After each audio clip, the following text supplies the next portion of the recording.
Welcome back.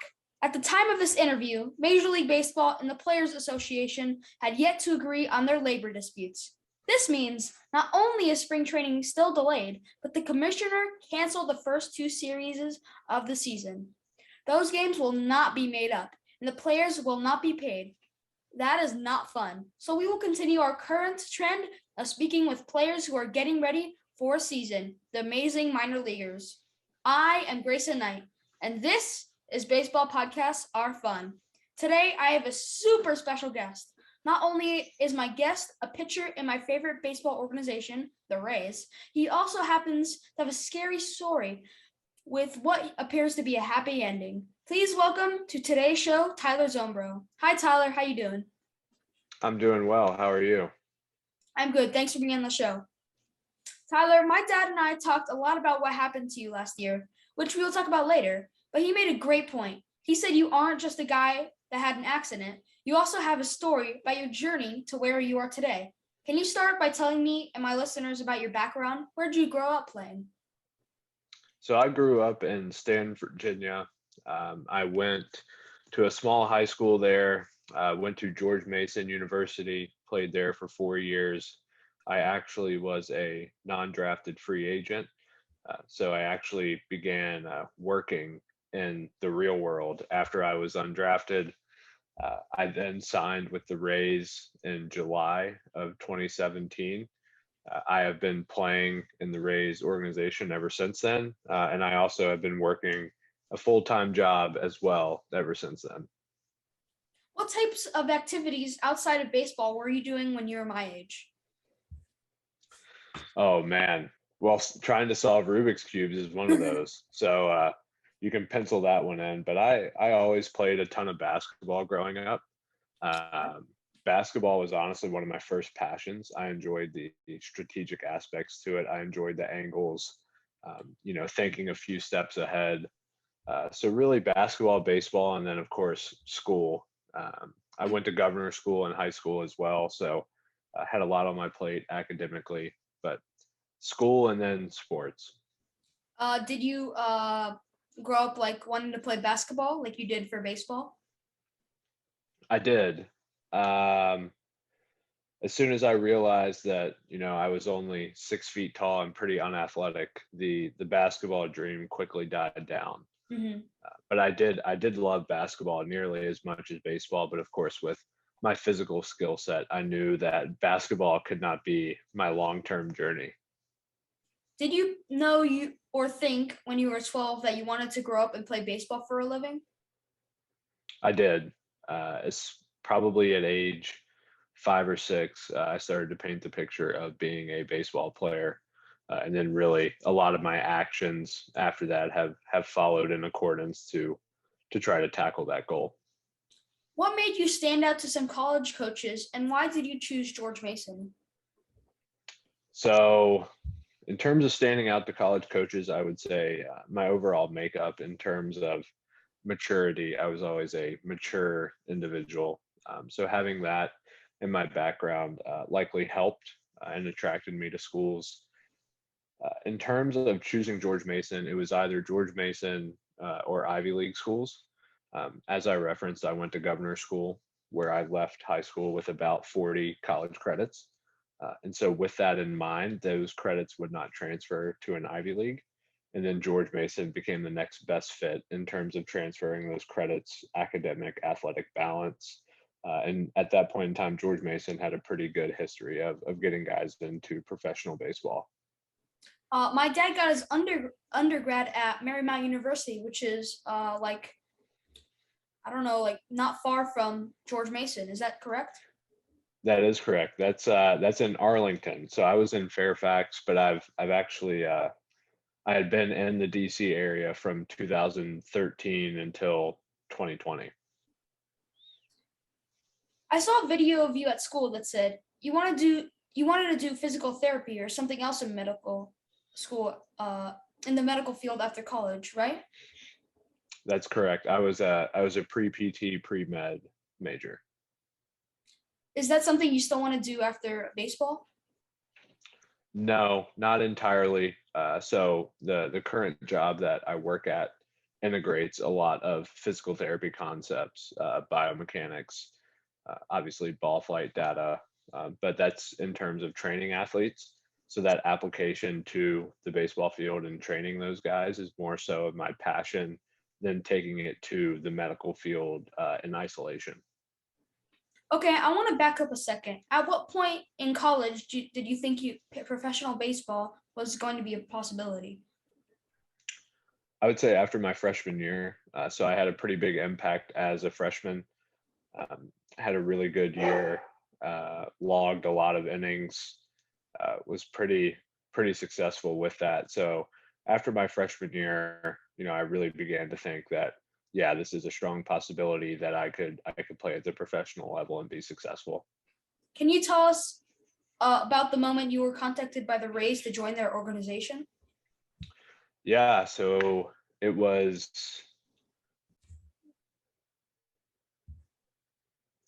Okay, yeah, so the day that I was contacted by the Rays, it was one of the first days of July.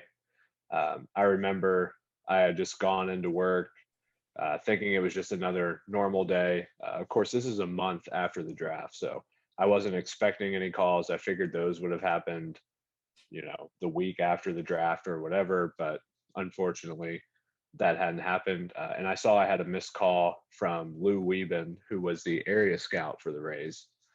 I immediately had a suspicion of what it could be. Went outside real quick, called Lou on the phone. He said, "Hey, it's not a glamorous offer, but we do have a necessity to fill some pitching in the GCL. Would you be willing to sign a contract?" And of course, I said yes. And I was on a flight to Florida. I was on a flight to Florida the next day. I read that in 2019, after going undrafted, you pitched so well you were honored by the Rays as the minor league relief pitcher of the year for your work in Double and Triple A. How great did that feel? And did you think you were on the steps of getting a call up to the majors at that point? Yeah, so in 2019, I definitely didn't think I would be in the big leagues that year. I thought 2020 was realistic. It felt really good to be coming from a position of no leverage, being a non-drafted free agent. I didn't have a signing bonus. I wasn't a prospect. There really was no motivation behind the organization to support me. So, in being named reliever of the year, it added a little bit of that backing to support my journey, which I greatly appreciated and certainly gave me the confidence that I could pitch in the big leagues. Mm. You said 2020. Did COVID like derail that? Did you have any plans for that? Yeah, so I was in big league camp in 2020, and then of course COVID struck, and we all went home. So at that point in time, the season was kind of out of the question. Had to figure out what to do next. And then I didn't go to the alternate site either. And then pitching in the big leagues in 2020 was no longer a possibility. If it's okay, I'd like to ask you about last June now, because I think that is something my teammates and I can learn from your experience. Is that okay? Sure. Some of our listeners may not be familiar with what happened to you. Simply put, you were beaten in the head by a comebacker during a game. Could you tell us what you remember happening? I don't remember anything. So I actually have 5 days of no memory. So my only conscious thought is actually from about the fifth inning of that game. Everything else is gone out of my memory bank. And you've never seen the video, according to what I've read, right? I have not. I can put enough pieces together. Of course, being in the hospital, I quickly discovered what had happened, and I can piece together the context of knowing the plates, the screws, the epidural hematoma, the swelling on the brain, the seizure risk, things like that. So I quickly can piece together all again, with the medical background, everything that occurred. So uh, I was familiar with it all. I didn't need to see the video. So you spent many months doing several types of rehab. Has this made you want to explore physical therapy more or less after baseball? And you talked about this before. Yeah, I really appreciate those people. I think it definitely confirms me just working in the player development space. Um, Being a PT in the type of scenario like dealing with me certainly requires a lot of patience. Um, in terms of my personal desire, I don't care to be in the clinical setting with that. But again, I certainly appreciate their efforts in rehabbing a TBI injury. And that goes from speech therapy to occupational therapy, physical therapy, etc. Eric Osberg told us about your work with Tread last week. Can you tell us a bit about Tread Athletics and how this plays into your current or future plans? Yeah, so I'm full time at Tread Athletics. I'm a performance coordinator there. Tread Athletics is the largest baseball training company in the world. We have 1,300 athletes, roughly 250 minor leaguers, and about 70 big leaguers. So we train all of those guys. We're covering all aspects of their development from uh, their correctives, their pre-throwing, their lifting, mobility work, nutrition, the whole 9 yards, data analytics. Um, so we work to help our athletes make the most of their careers. We're notorious for rewriting people's stories in their baseball journeys. And so that's what I do on a daily basis. Long term, I'm doing it full time while I'm playing, and then whenever I'm not playing, I'll be doing it full time then as well. But right now you're in Florida at minor league camp because you're resuming your career. Do you view this as a comeback story? Yeah, certainly. There was definitely a high percentage chance that I would never play again. So to be back out there is certainly a comeback journey. For me, the comeback was really those initial months of rehab and just getting back into shape I needed to be in terms of my overall quality of life. So, this for me, this is just icing on the cake to be out on the field and to have the opportunity to pitch again.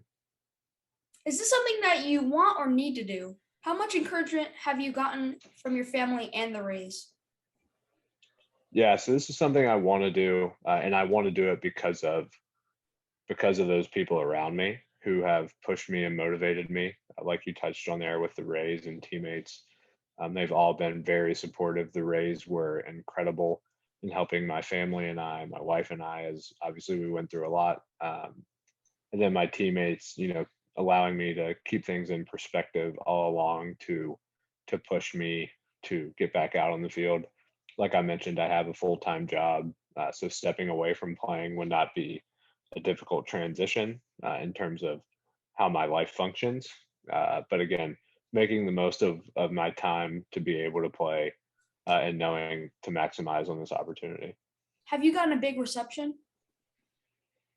Yeah, it's been a lot here in camp. Um, Everybody's been great, emotional at times, but it just confirms those great relationships that we have here. Big picture.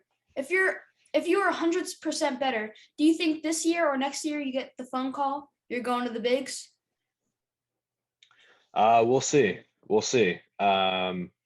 Obviously, there are a lot of moving pieces with the Rays. We have a lot of really talented players, a lot of people who are constantly going up and down, a lot of guys that get traded, a lot of guys DFA'd or claimed. So, all I can do is just control my own destiny and see how the cards play. But, I definitely like my odds here in the next couple years. Tyler, I have these four questions that I ask at the end of the interview, but I'm going to change the first one for you. Are you ready? I'm ready. What are you doing for fun when you're not playing baseball? Is there a hobby you have or secret talent you work on? Like maybe doing the Rubik's Cube like you did back when you were little? Well, I haven't been solving Rubik's cubes recently. Really, my hobby has become work and communicating with the athletes that I coach. So really, that's a hobby to me is checking in with those guys that I care so much about advancing their careers. So it's when you're really doing something you love, it's not always work. It can also be a hobby. Who is your all-time favorite player? Oh man. Um, well, Barry Bonds, even though, of course, there's a ton of controversy there. But I'd say Barry Bonds. And then on the pitching end, um, growing up, I was definitely a big Roy Halladay fan. Uh, uh, what coincidence is the question that we changed to the first question was, do you think Barry Bonds or Roger Clemens deserve to be in a Hall of Fame? And do you think that they deserve to be? I do. I think it should be clarified that there was no ban against steroids in certain eras of baseball. If you interview enough people on this podcast, the old timers will tell you that during a time in baseball, it was more common to be using steroids than not using steroids. And the Hall of Fame is about telling the history of Major League Baseball, right? And to not have Roger Clemens and Barry Bonds in there is a disservice to the game. The Hall of Fame is not a moral compass. David Ortiz had a positive test. He was a first ballot Hall of Famer. So, in my opinion, if you're going to be strict on it, if anybody's been accused of it, then if you leave them all out, certainly. Otherwise, those guys should be in there. What is your favorite baseball movie? I love The Sandlot growing up. I think that was just like a fun one. It's not super serious about the game, but I always watched The Sandlot when I was young. That's a really good movie. I like that movie. It's pretty cool. And it's It's a good one. It's fun to watch like with a group of people. Exactly. Last one. What is your favorite baseball experience? This could be as a player or a fan. Favorite baseball experience would be honestly, I would say when we won the A-ball championship in the Midwest League. That was a really fun group. As you probably know, if you follow the Rays system, a lot of us have played at levels together over the past 3 to 4 years. So, Vidal Brujan, Taylor Walls, Moises Gomez was there. A lot of like the core guys who have risen through the organization together. So, winning that title with them, that was such a close team. So I would say that's probably my favorite memory thus far.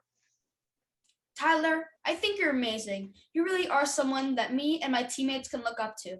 Someone who is willing to work hard for their dreams. Thank you so much for coming on here, making time for me today. Did you have fun? I sure did. Thank you for having me, and thank you for having all those questions prepped. I hope you come back in the future. That was a great interview. If you want to follow Tyler Zombro's career, you can check out his Instagram at T_ZOMBR42. That's at T_ZOMBR42. And to my listeners, you can continue to support my show by subscribing to the podcast on Spotify and my new YouTube channel, telling a friend, and following at Baseball Podcasts Are Fun on Instagram. Please join me next week when we get crazy with some team ambassadors from the incredibly fun Savannah Bananas. Until then, I am Grayson Knight, and this was Baseball Podcasts Are Fun. Don't forget to swing for the fences. See ya.